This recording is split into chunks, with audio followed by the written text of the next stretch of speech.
It's a very warm welcome to all our viewers and welcome to a new episode of Inside the Middle East, our show that brings you all the latest news and developments from the Middle East and the region. I'm Angie Meher joining you for today's edition of the show, and we begin straight away with a look at some of the news making the headlines. We begin straight away with the recent developments in Lebanon, where 4 people, including a school principal, were killed in an Israeli strike on a vehicle in southern Lebanon in one of the deadliest attacks in weeks. The attack tests a ceasefire announced last month that has sharply reduced violence in southern Lebanon. The Israeli military said it had struck a vehicle carrying 4 people it said were approaching what it calls a security zone in southern Lebanon. A health official said the strike took place in an area that local residents had considered safe from attacks. However, the attacks by Israeli drones have continued even since the beginning of the ceasefire. Israel, meanwhile, has established what it describes as a security zone extending about 10 kilometers into southern Lebanon along the border, saying it is needed to protect northern Israeli communities from attacks by Hezbollah.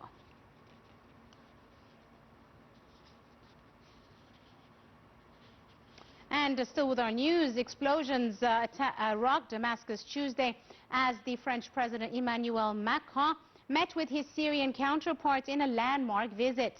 Macron had entered the presidential palace to meet with the Syrian president, Ahmed al-Shara, when the explosions happened near his hotel.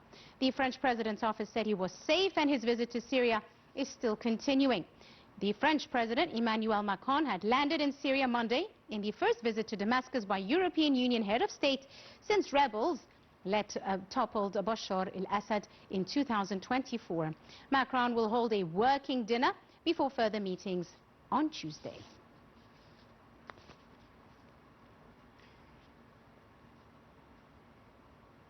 And still with more news, Hamas announced Monday the dissolution of the body that has governed the Gaza Strip for nearly 2 decades, clearing the way for governance, but the issue of its disarmament remains unresolved.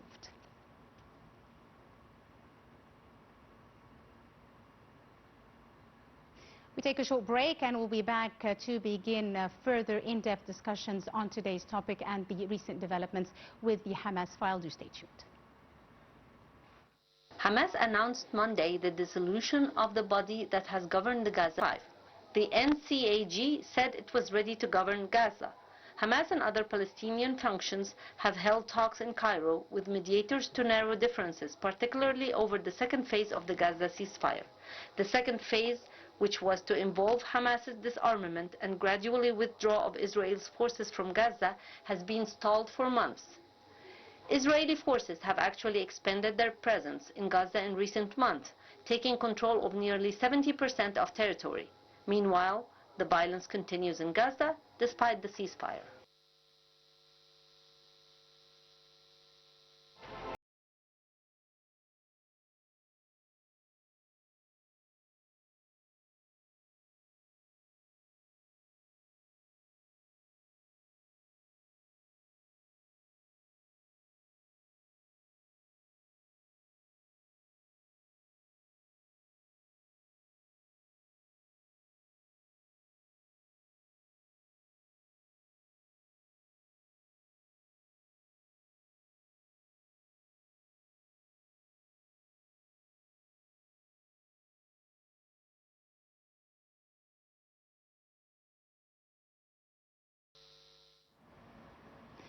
Welcome back, and still with you and today's episode of Inside the Middle East. And as we said earlier today, we discussed the recent developments with the Hamas file, and delighted now to be joined live over Zoom by our guest, Ms. Haneen Hazem, member of the General Union of the Palestinian Organization. Ms. Haneen, a very good afternoon to you, ma'am. Thank you. You too. Thank you so much for your time this afternoon. Now, let's discuss the recent developments regarding the situation in the Hamas organization. Hamas has said it announced the dissolution of the body that has governed the Gaza Strip for nearly 2 decades, and this clears the way for a technocratic committee to administer the territory according to their announcement. How do you see this, Ms. Haneen? Absolutely. It's a submission, and it's an implementation, a practical implementation to the peace summit that has been held in the Egyptian country where it was held in Sharm el-Sheikh, of course, led by the Yes. Egyptian presidency and the whole Egyptian team, of course, led by President Abdel Fattah and his staff, whether in diplomats or political positions. And this, of course, further validates and reinforces that nothing would have been happening or taking place without the Egyptian role, actually, as a remediator or as a mediator of the peace. And this is the first step in the second phase of the peace agreement. And Hamas is showing or resubmitting also to the PLO, the Palestinian Liberation Organization, that is the only formal and the solid presentation of the Palestinian people and the Palestinian land. So hopefully Hamas is going back to the firmware and to the formal framework that the Palestinian people and the Palestinian Authority is operating from. And by this, we are throwing the ball in the Israeli court. Let's see if they actually stick to their part of the agreement. Now, Ms. Haneen, of course, as the announcement said, this clears the way for a technocratic committee to administer the territory. What exactly is meant by a technocratic committee, and what responsibilities would such a body likely have? Absolutely. So this is a more inclusive or a presentation from the whole of the fabric of the Palestinian population, of course, whether in the Gaza Strip or the Western Bank or the whole of the Palestinians in the diaspora as well.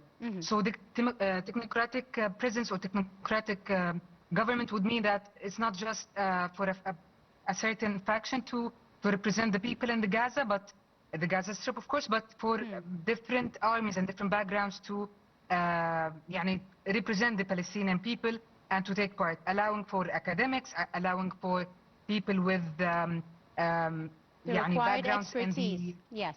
Exactly, to take on not just people with long presence in the authority or long presence in the ministers or whatever, because that was the norm until now, that people have been for an elongated period of ruling to be present. Right. This is a more mature and a more intentional picking and selection of those who will be leading the administration, even if it's a temporary administration. But again, it's more inclusive and it's more aware, and more expertise are being presented, and of course leading the government for the current time, inshallah. Now, Ms. Haneen, Hamas says it is willing to step aside from the day-to-day governance, but the issue of disarmament still remains unresolved. Now, how challenging is this issue for any future political settlement? Again, it's the excuse that will remain, because Netanyahu said that, and the Israelis are saying that Gaza is no longer a threat to the Israelis, given that they have expanded their control, the military presence, of course, on ground, not just the by air or the by sea. Their presence is now even on the ground, has been expanded. And needless to say that Hamas has actually facilitated this, maybe on the surface, or what's being broadcasted to the news or through the media, that Hamas is stepping down and we are allowing for a diplomatic and a political agreement to take place and so on. But we all know that this step hasn't been made without an actual airtight agreement and alignment with the Israelis, unfortunately. And even if on the surface Hamas is not present as we used to see them, they are still present, because Israel will always need an excuse to do all the aggression that they exert upon the Palestinian people in the Gaza Strip. And Hamas is the easiest and the most cheap way to attack the Palestinians from within. So they will remain the agents for Israeli presence in the Gazan grounds. And maybe on the surface it appears something, but on the actuality or the actual reality of what's being implemented on the ground, Hamas will still have its military presence, and they will not step down just so easily. Let's not, I don't want to say let's not be too optimistic, but we are in hopes that we are reaching an actual full implementation of what's being promised verbally على الأقل. I understand indeed. Ms. Haneen, now let's talk a bit about how this announcement could also affect ongoing ceasefire efforts, ongoing ceasefire negotiations, specifically over the future of Gaza. Nonsense. I don't want to use a less diplomatic terminology to describe this. It has been, I believe, formally announced that the ceasefire is since October. Until then, no actual ceasefire was held. During or right after and when they declared the ceasefire, it hasn't stopped the bombardment, the airstrikes, the aggression, the military strikes. It hasn't stopped for a single second, actually. But rather, the aggression had escalated to a wider coverage on the land and to a more aggressive attacking to the people and their presence. And the aggression, how can I say? They are actually very proud and they're very shameless in the casualties that they're causing and the use of the military weapons that they're using. They're just showcasing that they are capable of everything and they're capable of violating all laws without being held accountable for any of the aggressions or the violations that are being exerted. So ceasefire is merely on paper.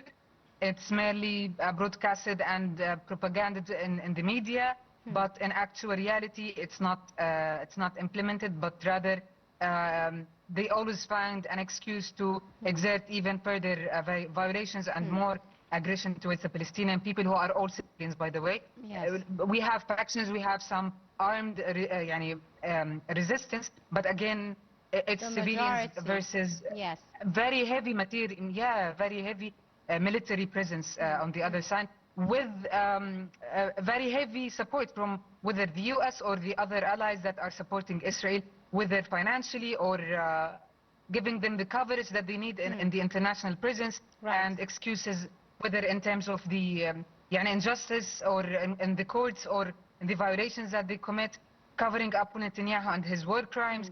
It's endless. It's endless. Ms. Haneen, this actually leads me to my next question. How do you see this announcement being received by regional and international partners? What are their expectations?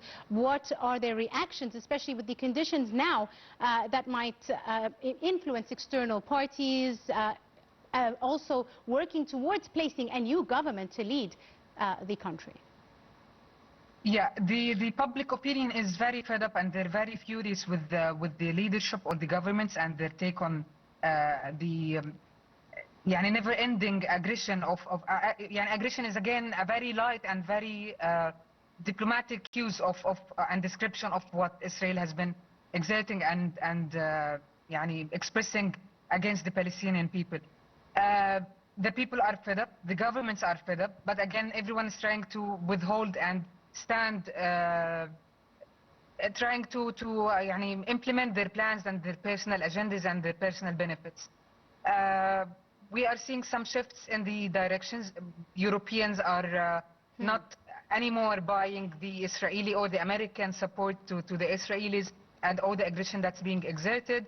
We're seeing shifts in the region as well. We've seen how Yemen has been steadfast in the opposition of the Israeli strikes. We're seeing what's been happening in Iran and the shifts in the escalation and the cascading of what's happening. We're seeing shifts in the Turkey. We're seeing Turkey opposition. We're seeing shifts and escalation also in the Lebanese land. So the whole region is moving back and forth, and everyone is trying to do their end of this, and everyone is trying to actually. I don't know. We've seen how Iran has actually, when they received the missions coming for the talks, and how they're receiving, and every targeted speech is being used. Very subliminal and very subtle communication is being spread in a very diplomatic way. But the use of words, the use of statements, the use of presence, everything is speaking very loudly. Yes, just recently, Mr. Abdel Fattah has launched, and the Octagon. Again, every move is very strong, whether in words and in subtle presence and in subtle messages that are being conveyed. It's endless. The warfare is not just military, it's diplomatic, it's political, it's on the ground with the people. Everyone is very, very strong with their aggression, opposition to the aggression that the Israelis are exerting. We've seen Hassan, the national team, or the Egyptian national team, they very proudly raised the Palestinian flag. And Ms. Haneen, this actually leads me... Yes. All powers. Yes, indeed, that from the very beginning, Egypt has constantly called for a diplomatic and political resolution to any conflict that is going on throughout the region. This has been a steadfast position of Egypt that diplomacy, political discussion are the only way to get out of any conflict or reach any sort of peace. And that is the main aim, to have peace and security in the region and the Middle East as a whole. Now, as you said, Egypt has also played a very big role with regards to hosting talks, as well as hosting ceasefire agreements and understandings, etc. Do you see this announcement now by Hamas creating new momentum for reconciliation between Fatah and Hamas? And what are some of the obstacles that still stand in the way of this, in your opinion? Absolutely. Egypt has pushed very hardly and very strongly towards this reconciliation to take place. Yes. Hamas is stepping down from their very stubborn position and stance against accepting to come back to the PLO or to put their hands in the hands of the remaining factions, not just Fatah as the leader or the most present faction in the Palestinian fabric. Yes. We can assume again in a very optimistic setup that this step down is hopefully creating room and space for reconciliation. But again, reconciliation would require Hamas to take accountability for their very shameful and very shameless at the same time acts and violations to the Palestinian people and the Palestinian cause and the Palestinian land, what they've been exerting since 2007 and what we've been witnessing on the ground and on media, and how this coup that they've actually done since then has caused the Palestinian cause and the Palestinian justice to retrograde, to fall down, and we've just shed more blood.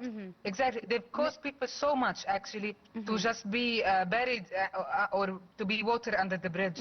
And Ms. Haneen, they need to be accountable. Yes, in the near future, a very important issue, in your opinion, how important is it to have, this unified Palestinian leadership in order to advance the Palestinian cause internationally, especially, as you said, it has been, retrograde or dissolved, so to speak, or disillusioned over the last few years?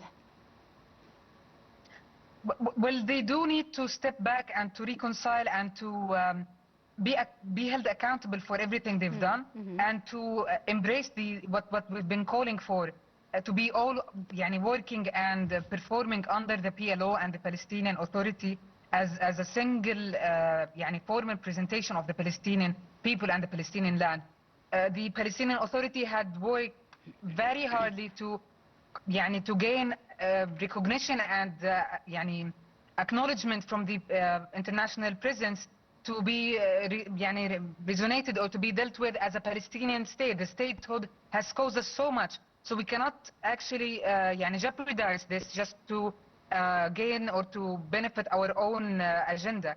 So they need to choose their leadership very wisely, and to be very diplomatic, and to be Palestinian, truly Palestinian in their beliefs and in their agenda, and to fall back into the righteous framework and to operate within their colleagues, hopefully for the better of the Palestinian people. Indeed. Speaking about the Palestinian people, Ms. Haneen, of course, the situation on the ground, the humanitarian situation on the ground is still extremely dire, and we're seeing every day still efforts to have aid delivered for the desperate needs of the Palestinian people in the Gaza Strip. Now, how could such an announcement, in your opinion, affect decisions related to the delivery of humanitarian assistance, for example? How could it improve the situation for the Palestinians on the ground, the civilians, as you were saying?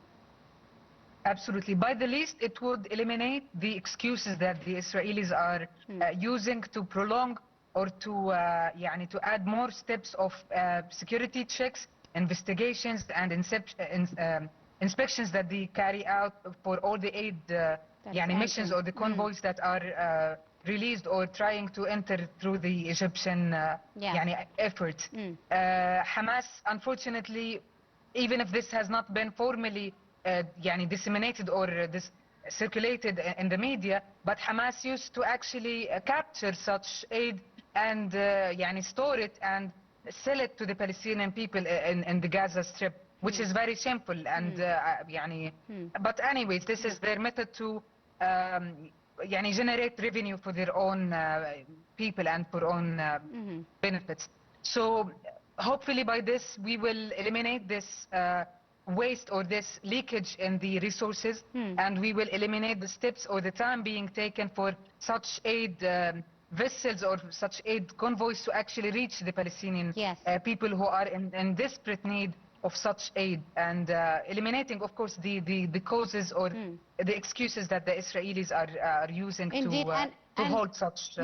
And to build further on that, Ms. Haneen, now there are immediate priorities aside from the delivery of humanitarian aid. We are talking about the issue of the reconstruction of Gaza, and from the very beginning, the Egyptian state has called for the ceasefire, for the delivery of humanitarian aid, and for the reconstruction of Gaza, for the reconstruction of the Gaza Strip in order to make it once again inhabitable for the people and the Palestinians. How important do you see this, and who will be in charge of this in the coming steps? Absolutely. Hopefully this stepping down and the progression in the peace agreement will facilitate further the establishment of such reconstruction to take place. I would believe it should actually be a joint administration. Of course, Egypt shall oversee such implementation, because Egypt is the only and the sole how can we say party who's actually having the Palestinian interest at heart and mind, of course. We should see stakeholders from the Palestinian administration as well in a joint effort, and some people from the international presence as well. Yes. Exactly, to facilitate this further and to eliminate any excuses from the Israelis and their allies, of course. Right, we'll have to leave it at that. I'd like to thank you very, very much, our dear guest, Ms. Haneen Hazem, member of the General Union of the Palestinian Women's Organization. Many thanks, ma'am, for your time and your insight, and for joining us this afternoon on our episode of Inside the Middle East. I'm Angie Meher. Thank you for watching.